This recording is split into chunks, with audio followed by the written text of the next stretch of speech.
नमस्ते, मैं डॉक्टर सीमा Saxena GSM college Weber से आज आपके लिए एक और वीडियो लेकर आई हूँ।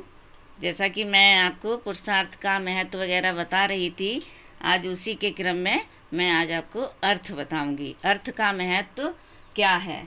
जैसे पुरुषार्थ के 4 प्रकार मैंने बताए थे आपको, धर्म, अर्थ, काम और मोक्ष।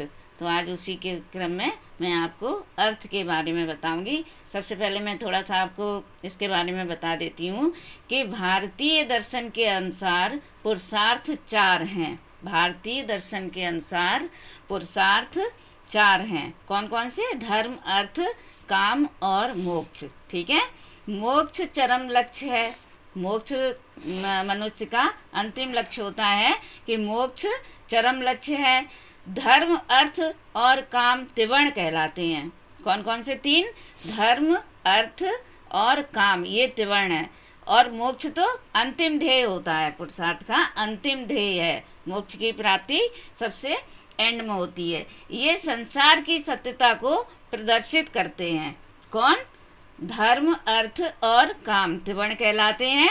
ये संसार की सत्यता को प्रदर्शित करते हैं। जैसा कि एक परिभाषा है, उसमें बताया है कि हर एक पुरुषार्थ का एक जीवन दर्शन है। हर एक पुरुषार्थ का एक जीवन दर्शन है। आप लोग ध्यान से सुने और पूरा वीडियो हमारा अंत तक अवश्य देखें। सभी के लिए लाभदायक है कि हर एक पुरुषार्थ का एक जीवन दर्शन है। ठीक है। एक हमने आपको परिभाषा शायद बताई थी या नहीं, आज बता रही हूँ। डॉक्टर राधा कमल मुखर्जी ने लिखा है, उनके अनुसार है कि वर्णों और आगामों के धर्मों और उत्तरदायित्वों की पूर्ति मनुष्य द्वारा 4 पुरुषार्थ के सम्यक आकलन पर निर्भर करती है। दोबारा से सुने।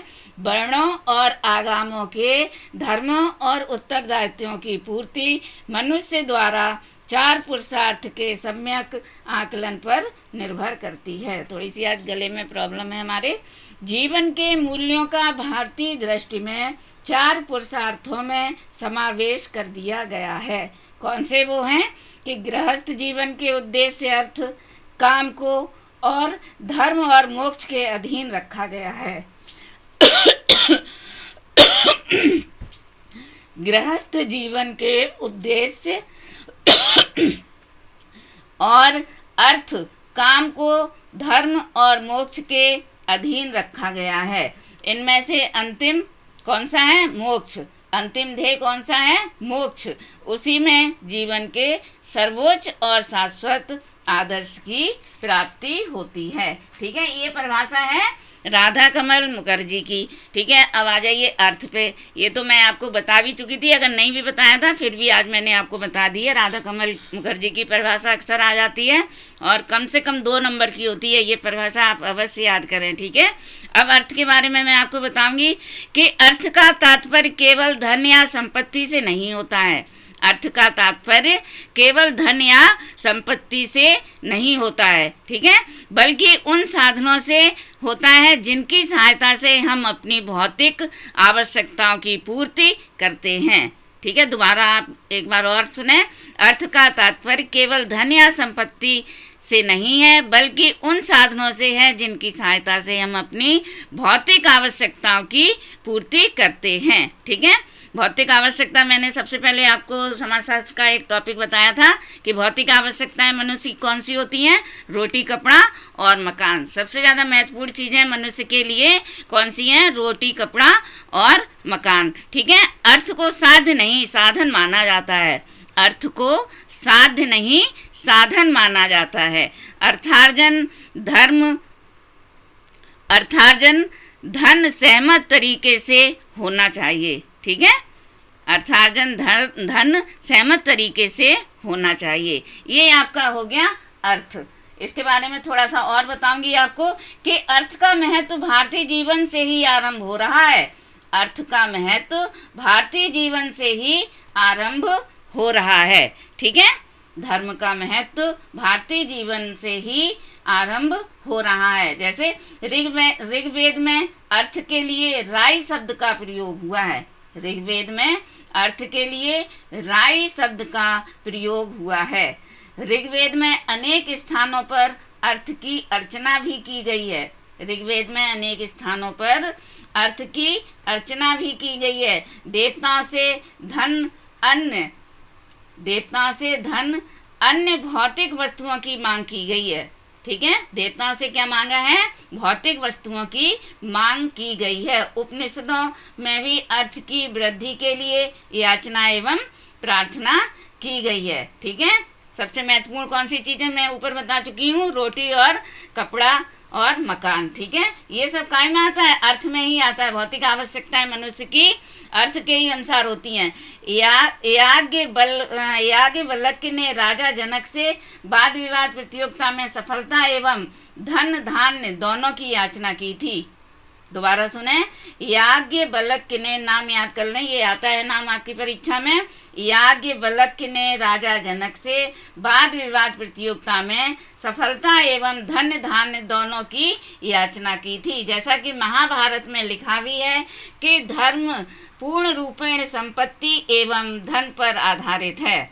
ठीक है, महाभारत में लिखा है कि धर्म पूर्ण रूपेण संपत्ति एवं धन पर आधारित है। यदि कोई व्यक्ति, ठीक है, यदि कोई व्यक्ति किसी के धन को लूटता है, यदि कोई व्यक्ति किसी के धन को चुराता है या लूटता है, तो वह उससे उसके धर्म को लूटता है, उसे नहीं, उसके धर्म को लूटता है। दरिद्रता पर पाप से परिपूर्ण स्थिति होती है। दरिद्रता पाप से परिपूर्ण स्थिति है।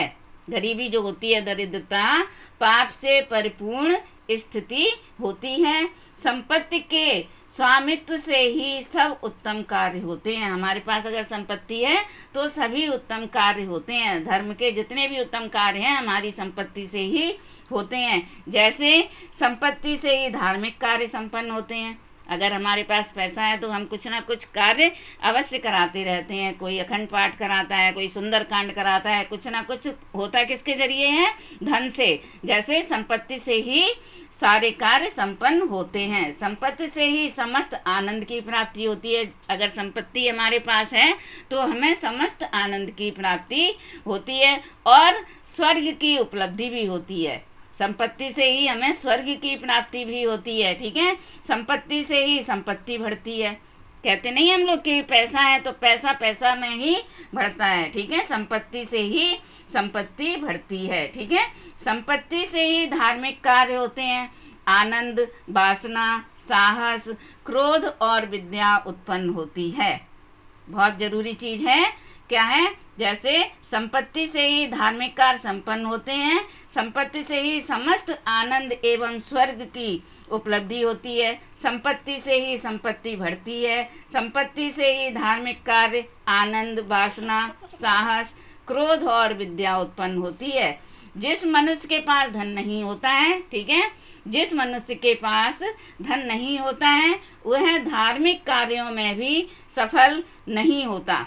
ठीक है, अगर हमारे पास धन नहीं है तो शायद हम धार्मिक कार्यों में भी सफल होने में संभव नहीं होंगे, क्योंकि धर्म धन से उस प्रकार उत्पन्न होता है जिस प्रकार पहाड़ों से सरिताएं, ठीक है, एक एक बूंद से समुद्र बढ़ता है ना, कि क्योंकि धर्म धन से उसी प्रकार उत्पन्न होता है जिस प्रकार पहाड़ों से सरिताएं। ठीक है, सरिताएं तो समझते ही आप, नदियां होती हैं। धन से एक व्यक्ति की योग्यता बढ़ जाती है। धन से एक व्यक्ति की योग्यता बढ़ जाती है। कौटिल्य के अनुसार, एक अर्थशास्त्री हैं कौटिल्य के अनुसार धन एवं संपत्ति महत्वपूर्ण है। कौटिल्य ने क्या कहा है? मनुष्य के लिए कौन सी चीजें महत्वपूर्ण है? धन और संपत्ति दोनों ही महत्वपूर्ण है, क्योंकि दान एवं इच्छाओं की पूर्ति धन पर आधारित है। क्योंकि दान एवं इच्छाओं की पूर्ति धन पर आधारित है। थोड़ा टॉपिक बड़ा हो रहा है, आशा है कल हम इसे समाप्त कर देंगे। कल हम आपको काम के बारे में बताएंगे। धर्म अर्थ हो गया आपका, कल हम आपको काम के बारे में बताएंगे। ठीक है, टॉपिक थोड़ा बड़ा है, दर्शन की ओर जा रहा है, इसे थोड़ा ध्यान से आप सुनें और जो मेरा वीडियो होता है उसे अंत तक देखें। अपने साथियों को भी दिखाएं और जिन लोगों के पास फ़ोन है वो अपने उन साथियों को ज़रूर दिखाएं जो जिनके पास फ़ोन नहीं है। ठीक है, इतना आप काम अवश्य करें। वीडियो मेरा अंत तक ज़रूर देखा करें, और कोई भी आपको प्रॉब्लम है तो उसे मुझे बताएं, मैं आपकी सॉल्व करूंगी। चाहे आप मेरे नंबर पर कॉल करके पूछें, चाहे आप कॉलेज तो अभी नहीं है, लेकिन आप मुझे पर्सनल नंबर पर फ़ोन करके पूछ सकते हैं। ओके, धन्यवाद।